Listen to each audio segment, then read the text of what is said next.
Hi, I'm Janelle. Let's talk a little bit about the share function in the new Seagate dashboard. If you're like me, you spend a lot of time keeping your Facebook or YouTube accounts up to date.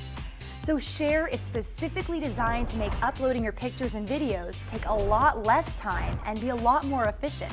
When you click on share for the first time, you'll see icons for the 3 social media sites that the Seagate dashboard supports: Facebook, Flickr, and YouTube. Share pretty much works the same way in each of the sites. So let's use Facebook for our example. When you first click on the Facebook icon, you'll need to log in. Once you're logged in, your username will be displayed under the icon, and you'll stay logged in until you sign out. So you can come back and share as often as you'd like. After you're logged in, click on the Facebook icon. You'll then choose the pictures and/or videos you'd like to upload. You'll notice that only picture and video files will be available for selection. Once you've made your selection, go to the Select Album screen.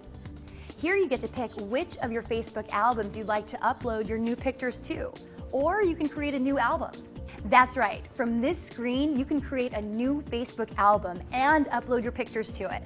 I personally think it's a bit easier here than when I'm actually in my Facebook account. Now, since Facebook doesn't have separate albums for videos, the videos you choose to upload go directly into your video folder. Once you click on Accept, your files will begin uploading. If you're uploading a whole bunch of files, you can pause and resume the process. But for the most part, I find it pretty quick and really easy. You know there's a reason that Seagate has been the leader in hard drive technology for over 30 years.